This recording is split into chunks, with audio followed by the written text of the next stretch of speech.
قوة إلا بالله العلي العظيم. أعوذ بالله السميع العليم من الشيطان اللعين الرجيم. الله الرحمن الرحيم.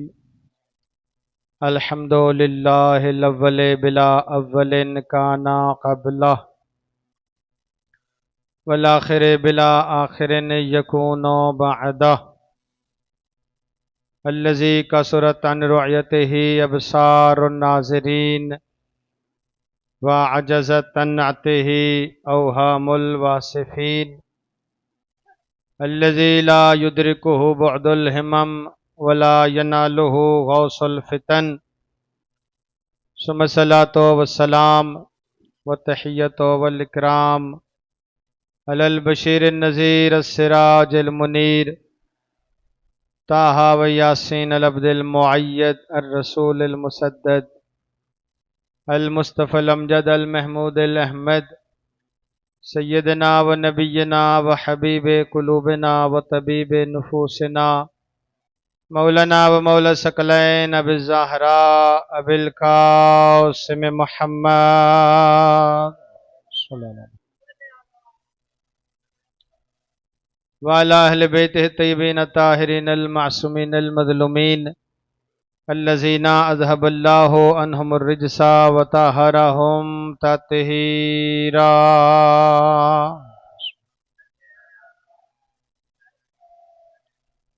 ولعنة الله على أعدائهم أجمعين من الآن إلى قيام يوم الدين.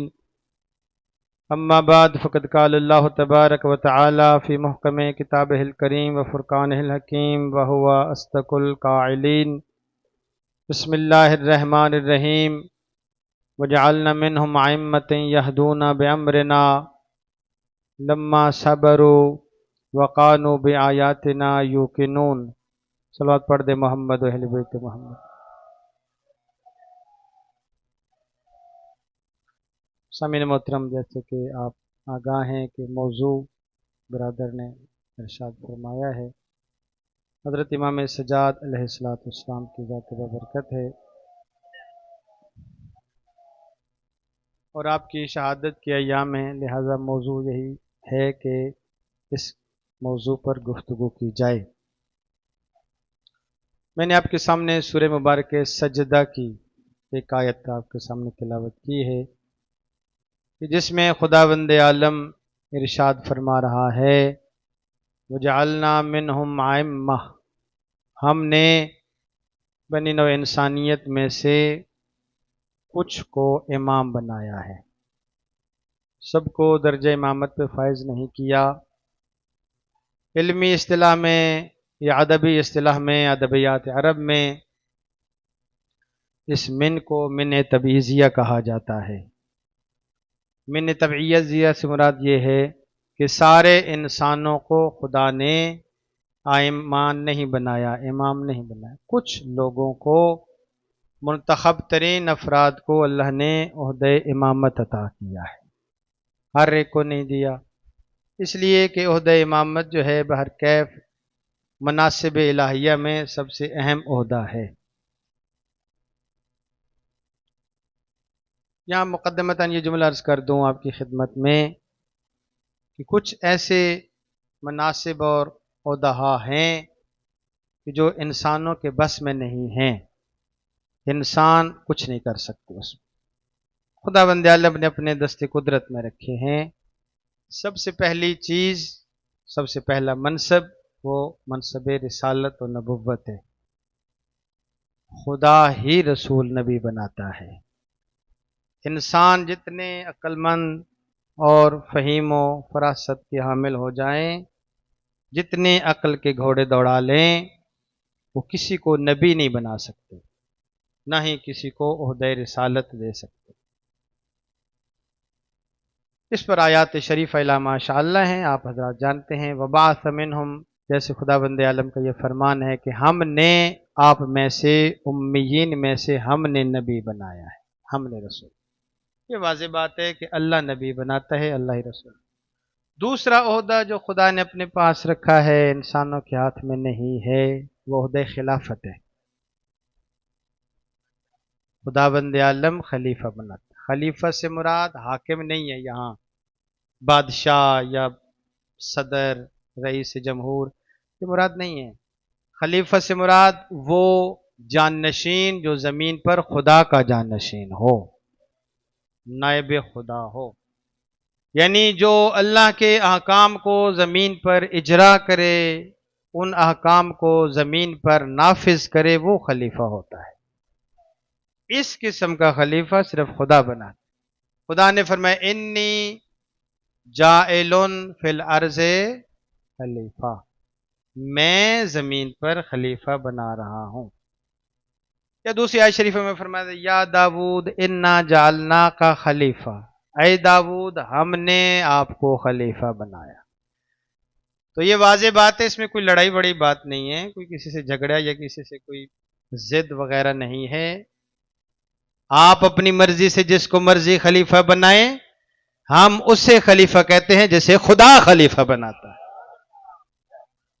آپ کی اپنی منشا ہے، اور اللہ نے یہ فرمایا ہے کہ ووٹنگ سے یا لوگوں کی رائے سے، اہل حل و عقد کی رائے سے، یہ کچھ نظریات ہیں جی تاریخ میں، فلاں خلیفہ بنائے نہ، اللہ کہتا ہے انی جاعل فی الارض خلیفہ، زمین پر میں خلیفہ بناؤں گا۔ اگر تم خلیفے بناؤ گے تو پھر ماننا پڑے گا کئی سوال آئے اور خلیفہ خاموش ہو کے رہ گیا، لیکن اگر خدا کی طرف سے منسوب شدہ خلیفہ ہو تو وہ منبر رسول پر آ کر یہ نہیں کہتا مجھے جواب نہیں آتا، بلکہ وہ یہ کہتا ہے سلونی سلونی قبل ان تفقدونی۔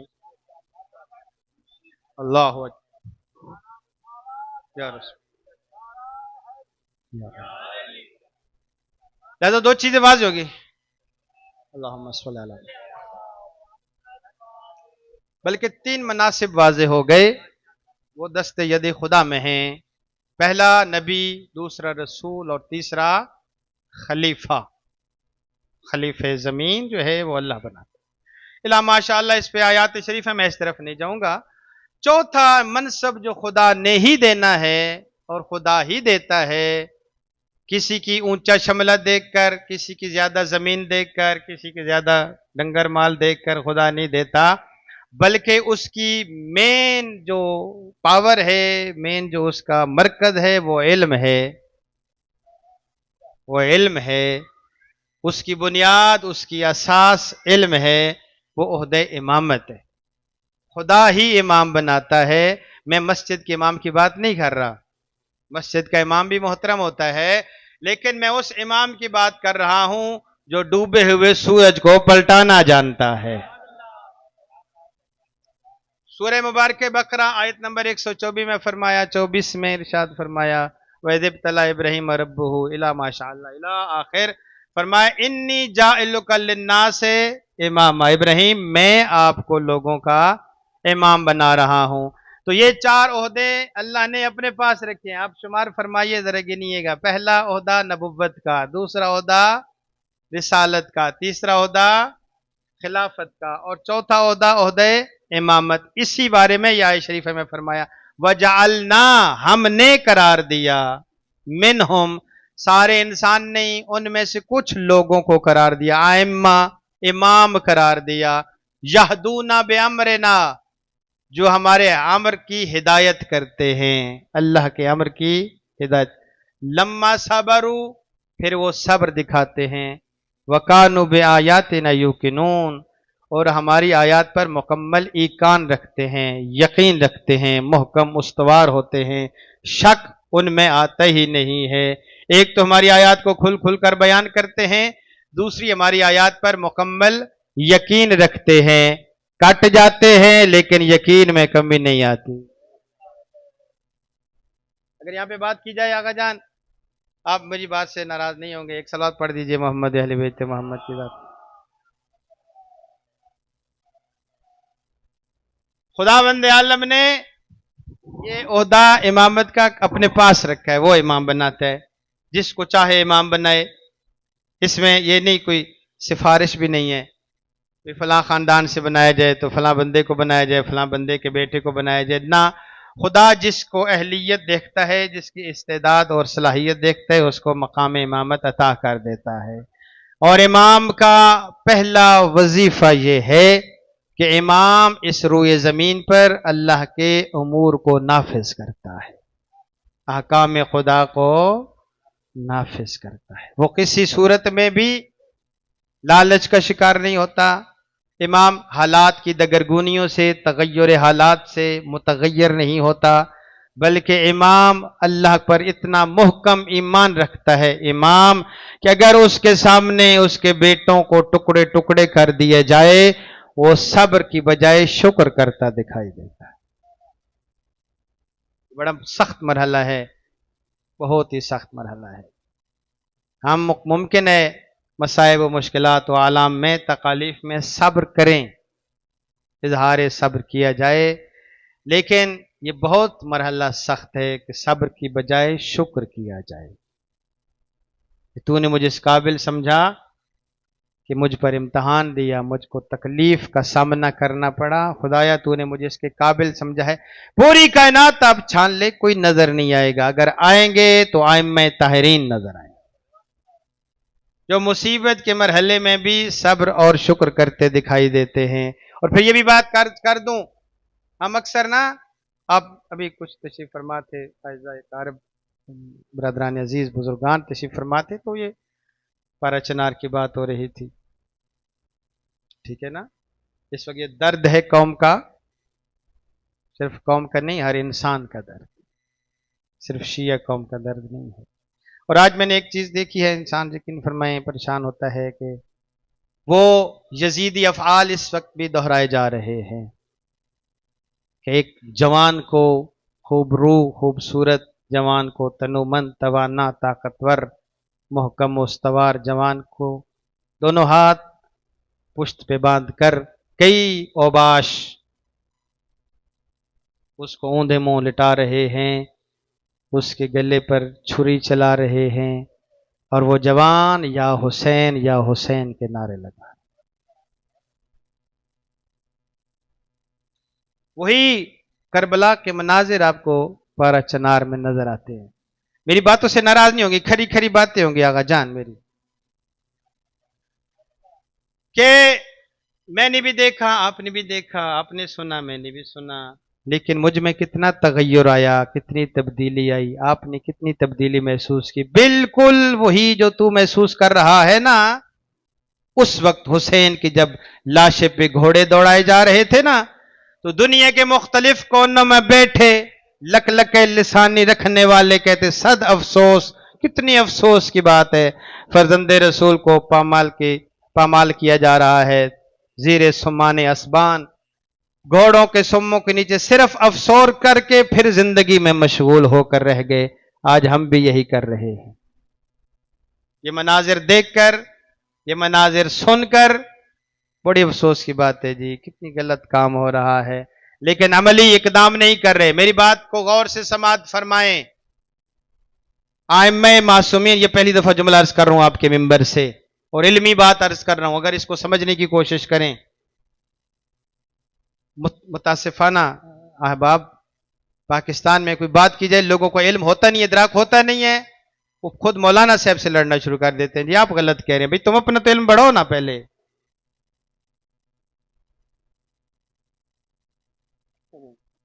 آپ ایک امام کی غیبت کو رو رہے ہیں، ایک نہیں 12 کے 12 ائمہ غائب ہیں۔ ابھی میں عرض کروں گا، غیبت کے دو معنی عزیز ایمان علماء نے کیا، ایک غیبت بالفعل ہوتی ہے، ایک غیبت بالقوہ ہوتی ہے۔ اس روئے زمین پر، اس کائنات، اس آسمان کے نیچے آپ پڑھیے جا کے علماء کو، علماء تشیع کو، جناب علامہ شیخ مظفر رحمۃ اللہ علیہ، حضرت علامہ آیت اللہ العظمہ خمینی رحمۃ اللہ علیہ، جناب آغا خوئی، دیگر بزرگان کو پڑھی، شیخ صدوق الہ آن، آپ ان کو پڑھی، ان کو کہیں گے، وہ بتائیں گے اس روئے زمین پر اگر کسی کو حکومت کا حق حاصل ہے تو وہ یا خدا ہے یا خدا کا معصوم بندہ ہے۔ اللہ نے اس زمین کو گناہوں کے لیے خلق نہیں کیا، اس روئے زمین کو، آسمان کی نیلی چھت اس لیے نہیں لگائی کہ تو غٹا غٹ شراب بھی پی، تو دیگر بدبختیاں بھی کر، اور پھر کہے میں اللہ کا بڑا اچھا بندہ ہوں۔ خدا نے اس روئے زمین پر توجہ فرمائے گا میرے جملوں کی طرف سائیں، حق کے حکومت اگر کسی کو آرڈر کرنے کا حق، حکومت سمجھتے ہیں نا، آرڈر کرنا، حکم دینا، امر کرنا، اگر اس زمین پر کسی کو حق حاصل ہے حکومت کرنے کا، آرڈر کرنے کا، اس کو دستور اور امر کرنے کا، تو یا وہ خدا ہے یا خدا کے منتخب یا نبی ہیں، رسول ہیں یا ائمہ ہیں، اس کے علاوہ کسی کو حق ہی نہیں ہے کہ وہ زمین پر آرڈر کرے۔ تو کون ہوتا ہے زمین پر حکم دینے والا؟ تجھے زمین کا کیا پتہ یہ ہے کیا اس نے خلق کس لیے کی ہے؟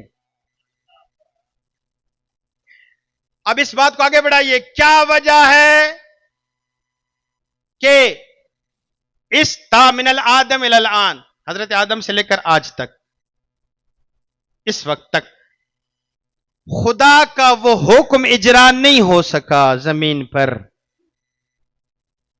ایسے ایسے انبیاء گزرے عزیزان من کہ جن کو قوم ادموا کر کے کنویں میں ڈال جاتی تھی، فاسق فاجر برسر اقتدار اور خدا کا معصوم نبی بندہ جو عبادت گزار ہے، وہ زخم سے چور اندھے کنویں میں پڑا ہوا ہے۔ کیا وجہ ہے اس کی؟ اور بھی علل ہیں، اور بھی اسباب ہیں۔ ایک وجہ یہ ہے کہ اس وقت کی قوم نے معصوم کا ساتھ نہیں دیا۔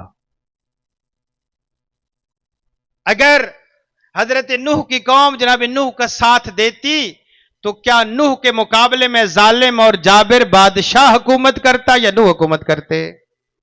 آپ بتائیں کون حکومت کرتا؟ اگر حضرت ابراہیم علیہ السلام کے دور میں لوگ عوام الناس حضرت ابراہیم کا ساتھ دیتے تو کیا نمرود کی حکومت چلتی یا ابراہیم کی حکومت چلتی؟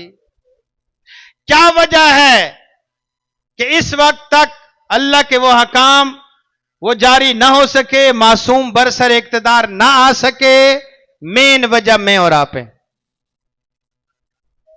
مین وجہ عوام الناس ہے۔ غیبت میں نے پہلے عرض کیا، غیبت بالقوہ ہوتی ہے یا بالفعل ہوتی ہے؟ امام زمانہ بالفعل غائب ہیں، آپ کے سامنے نہیں ہے، لیکن کیا موجود نہیں ہے؟ ہیں، آپ کی آنکھوں سے اوجھل ہیں، آپ کو نظر نہیں آتے، لیکن کیا وجود ہی نہیں رکھتے؟ ہیں۔ آگا جان دوسرا قاعدہ فقہ کا، آگا صاحب آپ تائید کریں گے آگا صاحب بات کو، مجھے دیکھو یار پڑھنا میں پہ ادھر تکنا شروع کر دینا اللہ دے بندے ہو۔ مبسوط الید ہونا اور مقبوض الید ہونا، یہ قاعدہ فقہ ہے۔ عالم کا حکم اس وقت چلتا ہے جب وہ مبسوط الید ہو، یعنی اس کے اختیارات میں کچھ ہو، وہ اختیار رکھتا ہو۔ اگر مقبوض الید ہے یعنی ساری اختیارات ہونے کے باوجود مجبور ہے، وہ کچھ نہ کر سکے، اللہ کی طرف سے اس پر اجبار نہیں ہوتا کہ تو یہ کام کر۔ آپ مجھے بتائیں علی ابن ابی طالب کو کس نے اختیار دیا؟ مبسوط الید رہے ساری زندگی علی ابن ابی طالب علیہ السلام، یہ علی کی غیبت تھی کہ علی کے ہوتے ہوئے تسی روندے ہو، پٹدے ہو، انج ہو گیا تو انج ہو گیا، فنا فدہ غصب ہو گیا تو وہ ہو گیا تو یہ ہو گیا، تم نے کیا کیا ہے؟ ناراض تو نہیں ہوگے میری باتوں سے عزیز؟ صلوات پڑھ دے محمد و آل محمد کی ذات پر۔ علی ابن ابی طالب خاموشی سے 25 سال خون کے گھونٹ پیتے رہے، کس کی وجہ سے؟ علی کی موجودگی میں دوسرے لوگ برسر اقتدار آئے، اس میں علی کا قصور ہے؟ آپ بتائیں۔ حضرت ابراہیم کے دور میں نمرود برسر اقتدار رہا، ابراہیم کا قصور ہے؟ وہ تو تبر اٹھا کر ہر روز بتوں کو توڑ دیا کرتا تھا۔ ابراہیم تو ہر روز بتوں کو سرنگوں کر دیتا تھا۔ عوام الناس ساکت اور خاموش تھی، لوگ سکوت کیے ہوئے تھے۔ امیر المومنین جو 25 سال سکوت کیا ہے، خاموش رہے ہیں، اس کی مین وجہ یہ ہے ایک عام سا کام نہ کر سکے لوگ۔ یا علی تسی اٹھتے نہیں، یا علی آپ کیا نہیں کرتے، یا علی آپ تلوار نہیں اٹھاتے۔ اللہ مولا نے فرمایا یارا صبر کر، نہ تو اتنی باتیں نہیں کیا کرو یارا۔ جب بار بار اس نے کہا فرمایا اچھا یارا قیام کریں گے، کل تم بال کٹوا کے آ جاؤ۔ پورے مدینہ میں سے 4 افراد علی کی بات مان کر بال کٹوا کے آئے۔ اب بتاؤ، علی نے یہ جملہ کہا اور مولا کا خود فرمان ہے، یہ جملہ نہج البلاغہ میں، فی العین قضا وفی الحلق شجا، میں نے صبر کیا، میرے دل میں ہڈی پھنسی ہوئی تھی اور میری آنکھ میں خاردار کانٹا پھنسا ہوا تھا، اس لیے میرے سامنے خلافت کو تاراج کیا جا رہا تھا، میں کچھ نہ کر سکا چونکہ لوگوں نے میرا ساتھ نہیں دیا۔ یہ علی کے بہن نہیں ہے، کبھی اس پہ سوچے نا؟ آج تسی میں بھی ادھر بھی سارے جمگٹا بنا کے 2-4 بندے اکٹھے ہو کے بات کرتے، او جی کتنا ظلم ہوتے پہ، تو کی کرتے پہ ظلم دے خلاف؟ تو کیا کر رہا ہے؟ ماں سوائے ایک دوسرے سے خبر اخبار لینے کے تو کی پڑھیا تو میں کی پڑھیا، تو نے کیا دیکھا تو میں نے کیا دیکھا، اس کے علاوہ آپ نے کیا کیا؟ پورے طول تاریخ میں یا معصوم اٹھا ہے نبی اور رسول کی صورت میں، یا امام کی صورت میں، یا علماء اٹھے ہیں جنہوں نے کام کیا ہے اور بیداری امت کے لیے کچھ کیا ہے۔ اگر سوئی رہی ہے تو امت سوئی رہی ہے پوری طول تاریخ میں۔ یہ امیر المومنین کی 25 سال غیبت تھی۔ معصوم وہ ہوتا ہے ظہور اس وقت، اگر صاحب ظہور کا معنی صرف باڈی کا ہونا نہیں ہے، فزیکلی معصوم کا ہونا مقصود نہیں ہے، بلکہ ظہور سے مراد معصوم میں اتنی طاقت ہو کہ وہ احکام الہیہ کو اجرا کر سکے، کائنات میں جاری کر سکے۔ وہ کسی کو ابھی تک حاصل نہیں ہوئی ہے، ایک معصوم ہے جس کو حاصل ہوگی، اور اللہ نے، خداوند عالم نے لوگوں کے شر سے اس کو پردے غیبت میں چھپایا ہوا ہے۔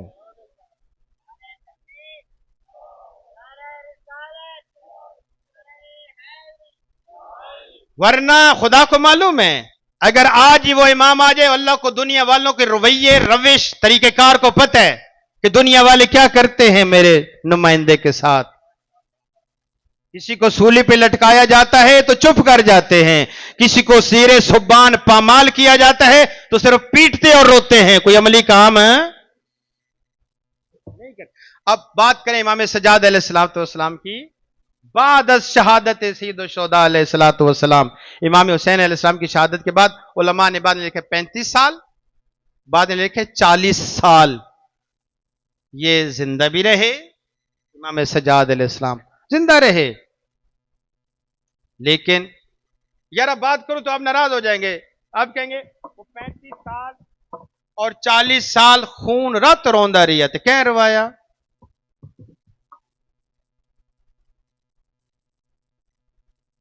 یزید نے تو ایک دن میں کام ختم کر دیا نا، عاشور والے دن سارا خانوادہ ظاہری طور پر اس نے امام سجاد علیہ السلام کو ختم کرنے کی کوشش کی، وہ سارا انداز سے، لیکن تو نے کیا کیا؟ یہ امام سجاد علیہ السلام کی 35 سال غیبت تھی عزیز محترم، کہ ظاہری طور پر حاکم نہ بننے دیا گیا، امام کی موجودگی میں فاسق، فاجر، شرابخوار منبر رسول پہ آ کر حکم جاری کرتا تھا اور امام خون کے گھونٹ پیتا تھا۔ یہ ہے غیبت۔ غیبت کا صرف معنی یہ نہیں ہے کہ امام معصوم ہمارے سامنے نہیں ہے، غیبت کا معنی یہ ہے کہ امام ہوں اور مبسوط الید نہ ہوں، مقبوض الید ہوں، یعنی ان کے اختیار میں ظاہری طور پر کچھ نہ ہو۔ اور یہ بھی آپ شیعہ قوم اپنی ذہن سے نکال دیں کہ اللہ رب العزت جو ہے وہ سارے کام موجوں سے کر دے گا، کرامتوں سے کر دے گا، معجزہ ہو جائے گا تو دنیا انصاف سے بھر جائے گی، ایسا نہیں ہے۔ یہ اللہ پھونک مارے گا، معصوم چھو منتر پڑیں گے تو دنیا میں جناب عدل و انصاف ہو جائے گا، نہ خیر، بلکہ طبی انداز سے، عام قدرتی طریقے سے جیسے دنیا کا جریان ہے نا، جیسے دنیا جاری ہے اسی طرح ہوگا۔ مرتے مر جائیں گے دنیا والے جب تک وہ حقیقی طور پر اس خواہاں معصوم نہیں ہوں گے، اللہ نے معصوم کو نہیں بھیجنا۔ آپ بتائیں، میں اپنی بات کروں، کتنی تپش ہے، کتنی خواہش ہے امام زمانہ کی، لک لک ہے زبانی ہے، صرف زبان پہ بات کی جاتی ہے۔ امام معصوم تشریف لے آئیں اور آئیں، ان کا میں ایک حکم ماننے کے لیے تیار نہیں ہوں، ایک حکم ماننے کے لیے تیار نہیں ہوں۔ وہ تو پورے دین کو اجرا فرمائیں گے، وہ تو پورے دین کو زندہ کریں گے کہ یہ ایسے کام جو میں کر رہا ہوں اور میں نے ان کو شریعت کا پردہ اور حالہ ڈالا ہوا ہے، میں ان کو تحت شریعت سمجھتا ہوں، جبکہ وہ خلاف شریعت ہے۔ امام نے ان کی نفی کرنی ہے اور میں نے کہہ دینا یہ کیسا امام ہے، صدیاں سالاں تو اسی انج کر دے ودے ہے، یہ سن رک دا ودا ہے، صدیوں سالوں سے ہمارے پرکھ، ہمارے اجداد، ہمارے بزرگ یہ کام کرتے آ رہے ہیں، اب نئی شریعت لے کے آ گئے، نئی شریعت نہیں ہوگی، تو نے شریعت میں رد و بدل کیا ہوا ہے۔ لہذا طول تاریخ میں معصومین علیہم السلام کو اس انداز سے مقبوض الید رہے ہیں، مبسوط الید نہیں رہے، ان کے اختیارات میں ظاہری طور پر لوگوں نے اختیارات دینے ہی نہیں دیا۔ امیر المومنین علیہ السلام کو صرف 3 سال یا کچھ مہینے حکومت ملی ہے، ظاہری حکومت ملی ہے، اور اس حکومت میں بھی لوگوں نے اتنا حضرت کو مشغول فی الحرب کیا، جنگوں میں مشغول کیا کہ امیر المومنین صرف لشکر کو جمع کرتے رہے، کبھی جنگ صفین پہ جا رہے ہیں، کبھی جنگ نہروان پہ جا رہے ہیں، کبھی جنگ جمل کی طرف جا رہے ہیں، کبھی جنگ حنین، کیا اتنا جنگ کی تیاری کوئی آسان کام ہوتا ہے، اور اتنے 3 سالوں میں اتنا کام کر دیا۔ ایک انگریز رائٹر لکھتا ہے میں نے پوری کائنات میں دیکھا کہ کوئی عدل و انصاف پہ مبنی مجھے حکومت نظر آئے تو مجھے صرف علی ابن ابی طالب کی حکومت نظر آئی ہے۔ وہ کہتا ہے اس 3 سالہ دور میں، علی کے دور میں، نہ کوئی انسان بھوکا سویا، نہ کوئی انسان بغیر چھت کے سویا۔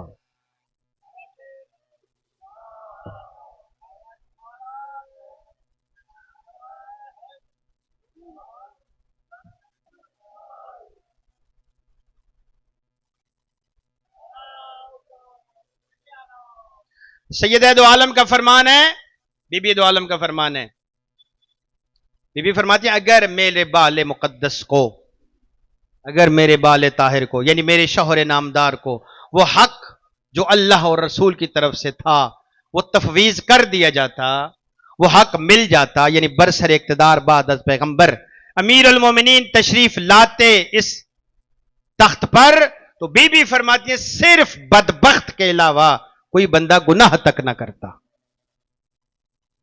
گناہ کے قریب ہی نہ جاتا، اس لیے کہ وہ خد و خال، وہ وظائف، وہ ایسے اصول قواعد امیر المومنین دے دیتے کہ دنیا والوں کو گناہ کرنے میں شرم آتی۔ اب اگر تجھے دنیا میں محرومیت نظر آتی ہے تو پھر اپنے گریبان کی طرف جھانک، اللہ کی طرف شکوہ نہ کیا کر، معصومین کی طرف شکوہ نہ کیا کر۔ اور اس معصوم نے اتنے سخت دور میں ایسی حکومت کی، ایسی امام، یہ حکومت کہہ نہیں سکتے۔ اب دیکھیں جا کے سیرت کی آیات کتابوں میں دیکھیں آپ، امام سجاد علیہ السلام کا یہ نہیں لکھیں گے، پڑھیں گے جب آپ کو ان کا حیات طیبہ آئے گی نا، یہ نہیں لکھا ہوگا دور حکومت، بلکہ لکھا ہوگا دور امامت۔ کیا لکھا ہوگا؟ امامت کا دور، حکومت کرنے نہیں دی گئی، حکومت دی گئی نہیں، حکومت تو بنی مروان کے ہاتھ میں تھی، یا بنی عباس کے ہاتھ میں تھی، یا بنی امیہ کے ہاتھ میں تھی۔ امیر المومنین کے شہزادے کے ہاتھ میں حکومت آئی کب ہے؟ اور ایک دفعہ حکومت آئی، دی نہیں گئی بلکہ چھینی ہے سید سجاد نے۔ میں چند دن پہلے قبلہ کے گھر میں عرض کر رہا تھا، وہ خطبہ وہیں کا وہیں رہا، کبھی ٹائم ملا تو عرض کروں گا۔ امام سجاد علیہ السلام نے فرمایا مجھے ہے اجازت میں ان لکڑیوں کے ڈھیر پر آؤں اور بتاؤں کہ سجاد کون ہے اور حسین کون ہے؟ اس نے منع کیا، بالآخری بات کر رہا ہوں، بڑا خطبہ کرا دیا، خطبہ جب دیا، یہ ٹھیک پوائنٹ ہے مولا کی اس تقریر اس خطبے کا، ایک ٹرننگ پوائنٹ ہے عزیز من۔ جب اس نے دیکھا کہ اس کاٹدار زبان کو میں بند نہیں کر سکتا، میرے بس میں نہیں ہے، جو کچھ حربے کروں، امام سجاد علیہ السلام نے فرمایا تو حاکم بنا ہوا ہے، ذرا اپنے دربار کی طرف دیکھ، تیرے دربار کا اختیار میرے کنٹرول میں ہے، میں چاہوں تو سانس آئے، میں چاہوں تو سانس نہ آئے، میں چاہوں تو ہوا کا گزر ہو، بولو یا تھوڑا سا، میں چاہوں تو ہوا کا گزر نہ ہو، میں چاہوں تو تیرے گھوڑوں کا پاؤں نیچے آئے اور میں چاہوں تو نہ آئے۔ جب میرے مولا نے تھوڑا سا ولایت، اسے کہتے ہیں ولایت تکوینیہ، ولایت تکوینیہ میں تھوڑی سی ڈھیل دی، اس نے اشارہ کیا جا اذان دے۔ اوئے ہوئے ہوئے، جب بھی دشمن آتا ہے دین کے روپ میں آتا ہے، اسلام کے روپ میں آتا ہے، روپ اسلام دھار کر کہتا ہے میں بڑا مسلم ہوں، یہ کافر ہے، اور پھر کلمہ طیبہ پڑھ کر، کلمہ طیبہ پڑھنے والوں کے گلے پر خنجر چلاتا ہے۔ یہ مسلمان کی فطرت رہی ہے، شروع سے فطرت رہی ہے کہ خود کو تو مسلمان مواحد توحید پرست کہا اور دوسروں کو کافر اور کیا کچھ القاب سے نوازا. ختم بات. جو جمعہ میں نے عرض کرنا ہے، جو ٹرننگ پوائنٹ تھا کہ نہ سمجھ سکی امت، اور جب حضرت نے اجازت دی، ابھی ٹائم نہیں تھا، وقت نہیں تھا اذان کا، بس زور کی اذان فرض کریں 1 بجے ہوتی ہے تو 11 بجے اشارہ ہو رہا ہے اذان دو. خطیب کے گلے سے جب زبان نکلا نا، اللہ اکبر، کتنا باادب خاندان ہے یہ، اپنی پوری خطاب کو روک دیا اذان کے احترام میں. یار دنیا کا کوئی سیاست مدار اور سیاست دان ہوتا نا تو کہتا ہے اب تو میرا بار چل رہا ہے دشمن پر، اب میں نہ رکوں، اس خطیب کو روکتا. لیکن یہ ہے ادب خاندان، یہ ہیں احکام الہیہ اجرا کرنے والے. جب اذان کی آواز بلند ہوئی، سید سجاد کی چلتی زبان بند ہو گئی. جب اس نے کہا اللہ اکبر، آپ نے اس منبر سے فرمایا لا اکبر شیء من کا، میں گواہی دیتا ہوں اے خدایا تجھ سے بڑی کوئی چیز نہیں. اور جب اس نے کہا اشہد ان لا الہ الا اللہ وحدہ لا شریک لہ، جب مؤذن نے کہا نا وحدہ لا شریک لہ کی اس نے گواہیاں دی، میرے مولا فرماتے اشہد بہ شعری و جسمی و لحمی و دمی، تیری وحدانیت کی گواہی میرے جسم کا روح عطا کرتا ہے، میرے بال دیتے، میرے جسم کا ایک ایک عضو دیتا ہے. اور جو ہی اس نے کہا، توجہ مجھے دیکھو بھائی، جب اس نے کہا اشہد ان محمد رسول اللہ، جیسی اس خطیب نے کہا فرمایا اسکت یا خطیب، چپ کر، اب بولنا چاہتا ہے بول نہیں رہا. فوراً والتفت السجاد الی یزید، یزید کی طرف متوجہ فرمایا، بلند آواز سے فرمایا، اتنی بلند آواز سے کہ پورا شام سن رہا تھا.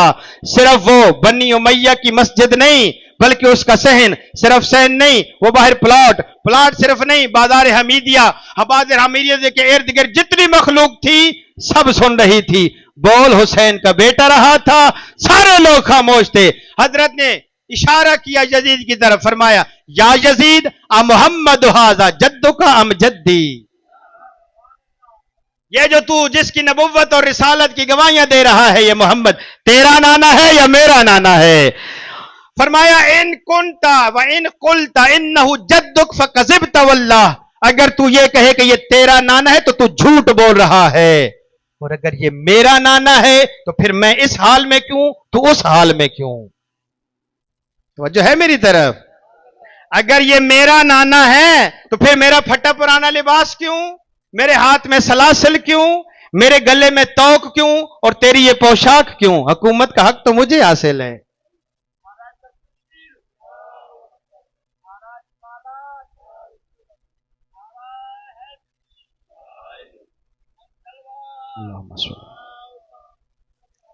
سمجھ آ رہی ہے نا بات؟ کیا فرمایا؟ اگر یہ میرا نانا، اور ہے ہی میرا نانا، دنیا میں مولا کے جملے ہیں، اس روئے زمین پر اگر کوئی خاتم الانبیاء کو اپنا نانا اور اپنا نسل کا کریم جد کہہ سکتا ہے تو میرے علاوہ کوئی بھی نہیں ہے اس وقت روئے زمین. فرمایا اگر یہ میرے نانا ہے اور میرے جد ہیں تو پھر تیری حالت وہ کیوں ہے؟ سوچو، یہ سجاد کا سوال ہے کہ آج آپ سب کلمہ طیبہ ہم سب پڑھنے والے ہیں، تو پھر تو ظہور کیوں اور وہ غائب کیوں؟ سنی نہیں میری گل؟ کوئی نہیں بات سمجھیے.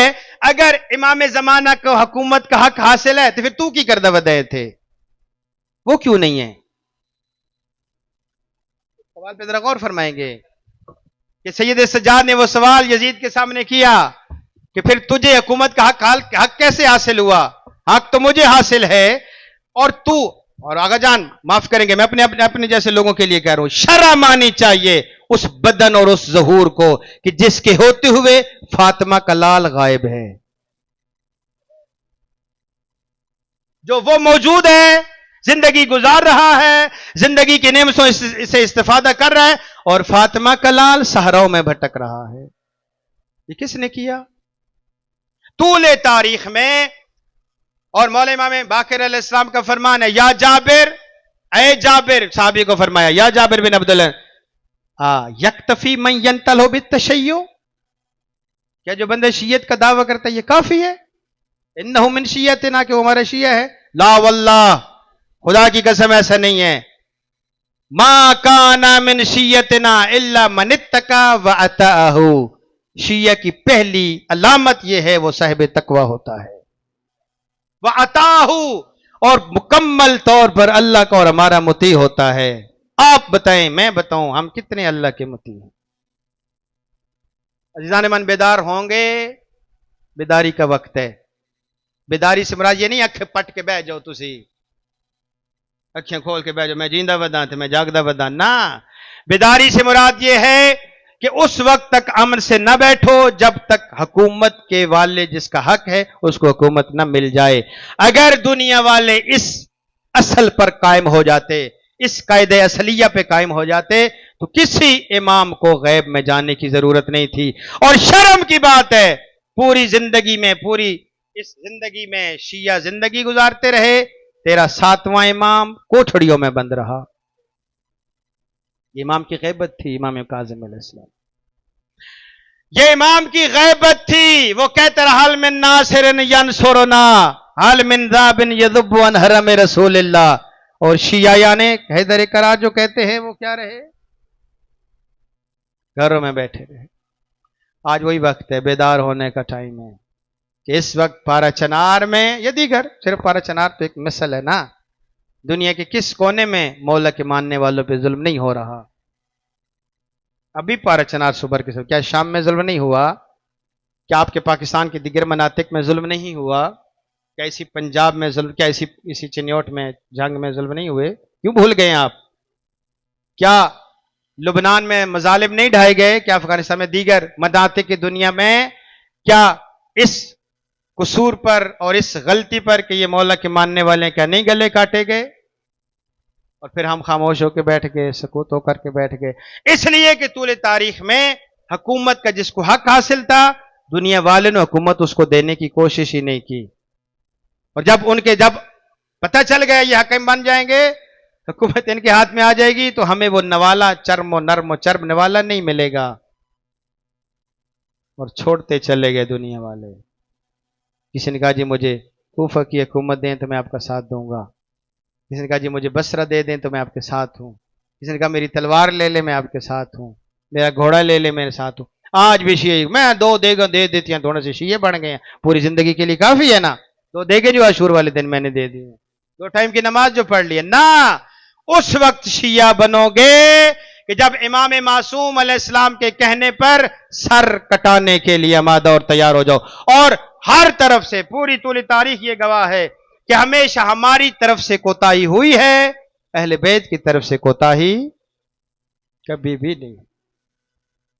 کیا اسی مولا کا میں ختم کر رہا ہوں، یہ جملے میں نے کہنے نہیں ہیں لیکن آپ کی تقریب ذہن کے لیے گزارش کر رہا ہوں کہ ایسی مولا کہ ایک شیعہ نہیں رہتا تھا بلخ میں، امیر کبیر رئیس انسان ہر سال امام کی خدمت میں جاتا. جاؤ پڑھو سیف کاملہ کا مقدمہ جو علامہ مفتی جعفر حسین رحمۃ اللہ علیہ صاحب نے لکھا ہے، اس کو پڑھیے جا کر.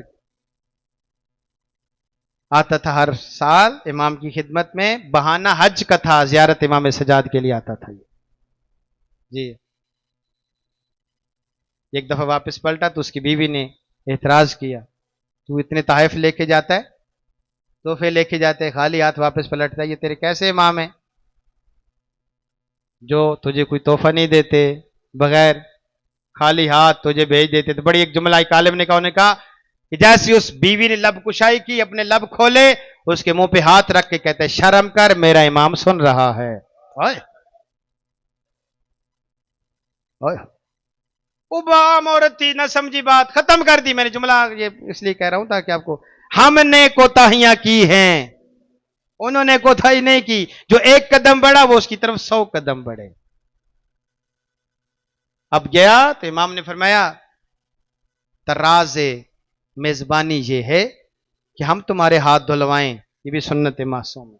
امام کی مہمان کی خدمت کرنا یہ سنت معصوم کہ میں میزبان ہوں اور تو میرا مہمان، وہ بھی دور دراز سے، بلخ سے، آج کل کا افغانستان کا شہر ہے بلخ، ابھی بھی ہے، وہاں سے آئے، میں تیرے ہاتھ نہ، لیکن آج یہ اس کو چینج کرتے ہیں، تبدیل کرتے ہیں. آج تو میرے ہاتھ دھلا اور میں ہاتھ دھوتا ہوں. حاجی مظہر نصیب، مولا بڑی مہربانی، آپ نے یہ لطف کیا. آفتابہ لیا پانی کا، فرمایا آفتابہ صرف نہ لے. میں نے اپنی کتاب میں یہ جملے لکھے ہیں، بڑے بڑے بزرگان نے لکھے ہیں. بیان فرماتے ہیں، فرمایا جا ایک تشت بھی لے آ. نے کہا جی تشت کی کیا ضرورت ہے، پانی تو نالی میں جاتا ہے. نہ، فرمایا لے آ. نہ سمجھا. تشت لے کے آیا، فرمایا پانی ڈال. پانی ڈال رہا تھا، مولا کے دست مبارک کی طرف دیکھ رہا تھا. فرمایا نیچے دیکھ. کہا مولا پانی ہوگا. نہ، نیچے دیکھ. اب جب نیچے دیکھا تو سونے کے موتی بن چکے تھے. دور و نخزر، سبز رنگ کے زبرجد. حیران، آنکھیں پھٹی کی پھٹی رہ گئیں. فرمایا اس تشت کو دوسری طرف رکھ، دوسرا تشت لے آ.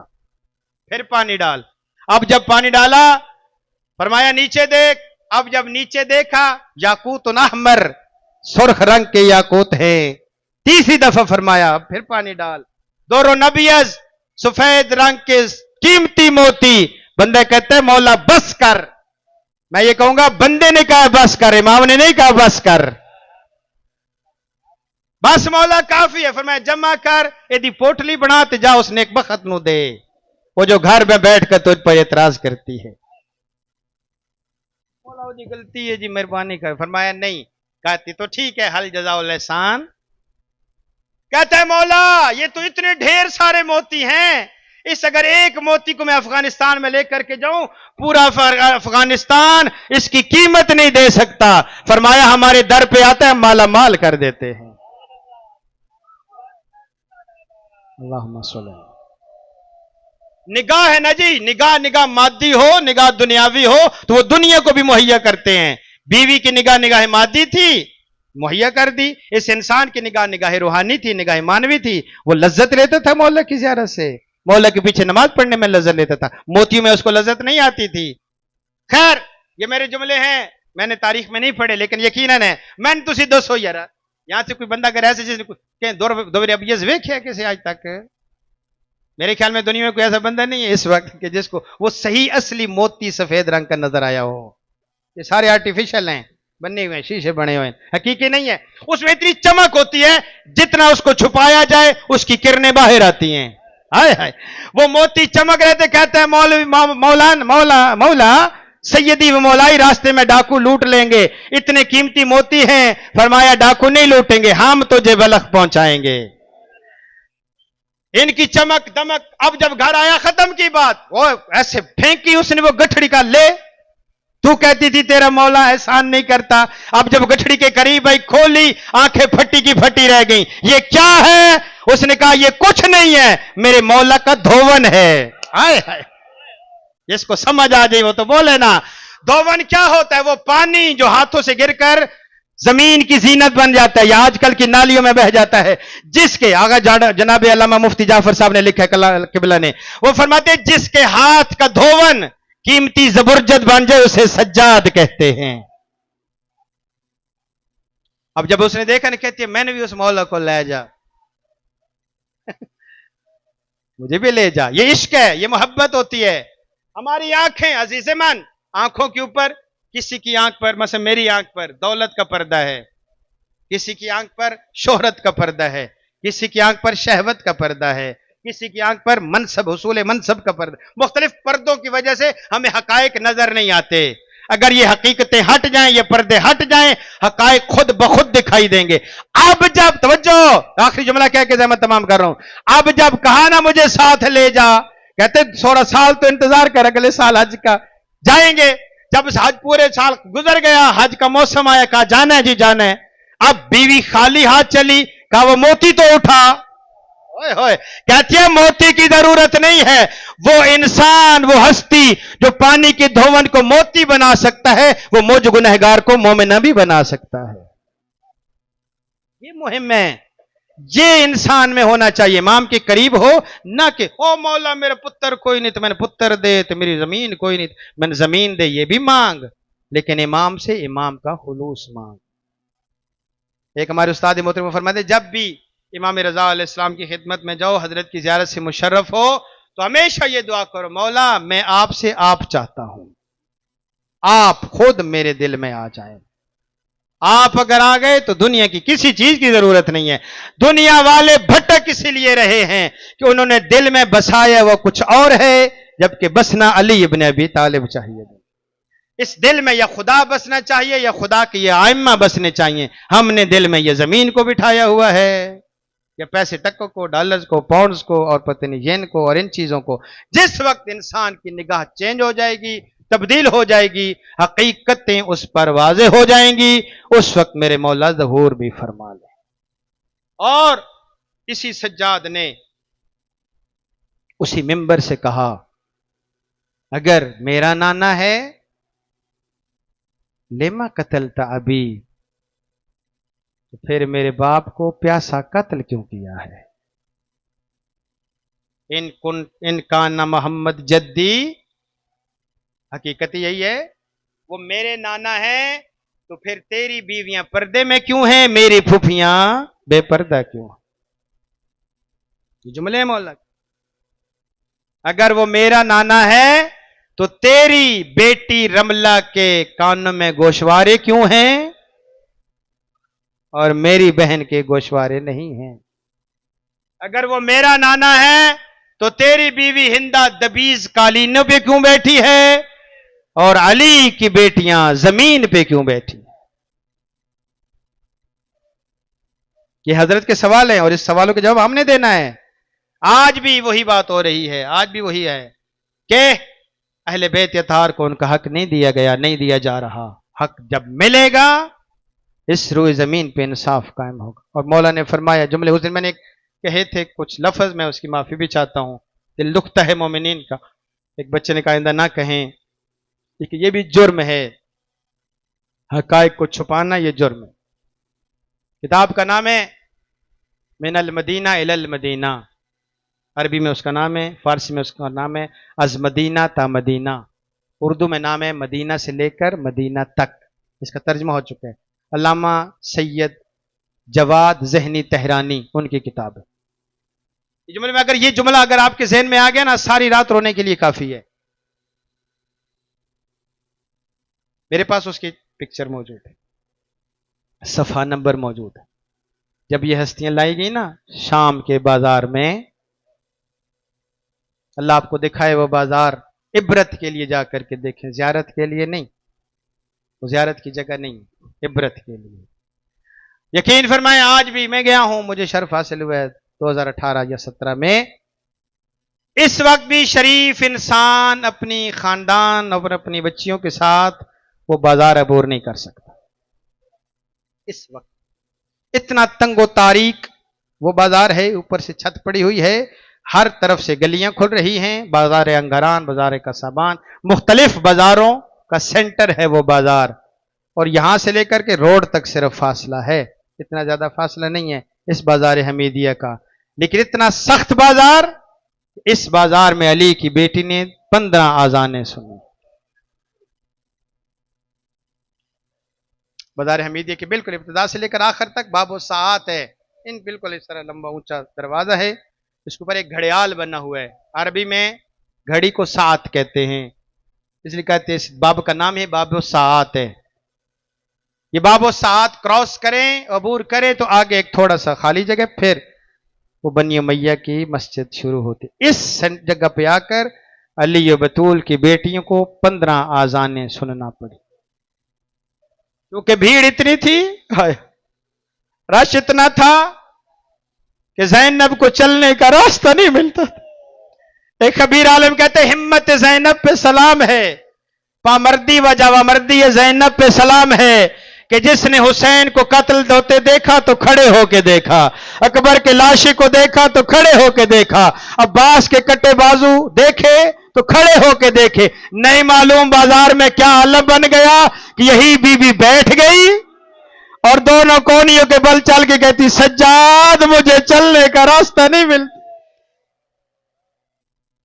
کافی ہے یہ رونے کے لیے کہ وہ بی بی جو حسین جیسے بھائی کو کھڑے ہو کر ذبح ہوتے دیکھ رہی ہے، وہی بازار شام میں زمین پہ بیٹھ گئی اور سر نیچے کر لیا، اپنی دونوں کہنیاں زمین پر، فرمایا سجاد مجھے چلنے کا راستہ نہیں ملتا، سجاد بھیڑ اتنی ہے کہ میں سر نہیں اٹھا سکتی۔ اس کتاب کے جو میں پہلے ہاتھ معاف باندھ رہا ہوں، پھر آپ سے معافی مانگ کے پھر جملے عرض کر رہا ہوں، اس کتاب کے یہ جملے علامہ صاحب بہار کی بھی کتاب، بہار نہیں ایک اور کتاب میں علامہ مجلسی نے لکھے ہیں یہ جملے، اس میں یہ جملے یہ روایت عرض کر کے اس کے باقی میں کہنے کے لیے ضرورت ہی نہیں ہے، میں نہیں کہوں گا کوئی مصاحب کا جملہ، یہ کافی ہے، آپ نے صرف سوچنا ہے۔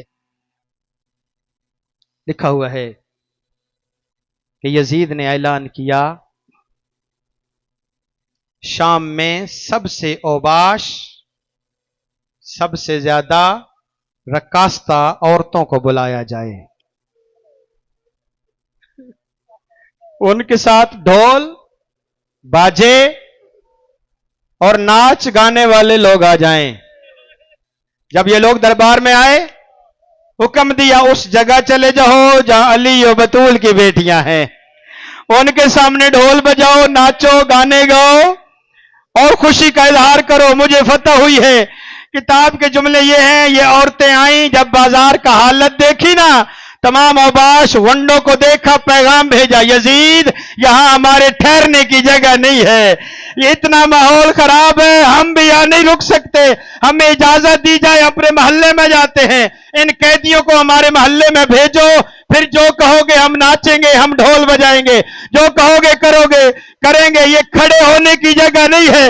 اس وقت بطول کی بیٹی کا ماتھا زمین پہ آ لگا، رو کر کہتی اماں دیکھنا جہاں پر یہ لوگ ناچ نہیں سکتے، اماں دیکھ تیری بیٹی کو بغیر سر کی چادر کے اماں وہ باشوں میں لایا جا رہا ہے اور لوگ کہہ رہے باجے بجو علی کی بیٹی۔ ایک جملہ اور عرض کروں خدمت عالیہ میں، جب یہ لوگ آئے نا اور انکار کر دیا کہ ہم یہاں پر ناچ گانا نہیں کر سکتے، یہ ماحول بڑا خراب ہے، ہماری عورتیں شریف ہیں، ہماری عورتیں یہاں پہ نہیں کام کر سکتی ہے، جب یہ جملے کہے نا، اس وقت سید سجاد سے پوچھا ہے ملحال نے، مولا آپ پر سب سے زیادہ ظلم کہاں ہوئے؟ میرے مولا نے فرمایا الشام، 3 بار فرمایا شام، کہا کیوں مولا؟ میرے مولا فرماتے اس وقت حالت یہ تھی، میرے ہاتھ بندھے ہوئے تھے، میری ماں کے ہاتھ بندھے ہوئے تھے، لوگ ہم پر پتھر مار رہے تھے، کوئی لکڑیاں مار رہا تھا، کوئی گرم پانی مار رہا تھا، کوئی کوئلے برسا رہا تھا، میرے مولا فرماتے ایک کوئلہ میرے سر پہ آ گرا، آگ کا کوئلہ میرے سر پہ آ گرا، میرا امامہ جل گیا، میرا سر جل گیا، میں کوئلے کو ہٹا نہیں سکتا تھا، اور سجاد فرماتے جب میں نے آنکھ اٹھا کر دیکھا میری ماں کی حالت مجھ سے بدتر تھی، اماں کی حالت اس قدر زخمی تھی، میری ماں کا سر زخمی ہو چکا تھا، بازو زخمی تھے، کمر زخمی تھی، اور رو کر کہتی تھی حسین آنکھ بند نہ کر، حسین تیری قتل کے وقت میں نے آنکھ بند نہیں کی، دیکھ یہ 5 لاکھ کا مجمع ہے، میرے سر پہ چادر۔ لعنت اللہ علی القوم الظالمین وسيعلم الذين ظلموا وأي منقلب ينقلبون رضا بقضائه وتسليما لأمره إن لله وإنا إليه راجعون۔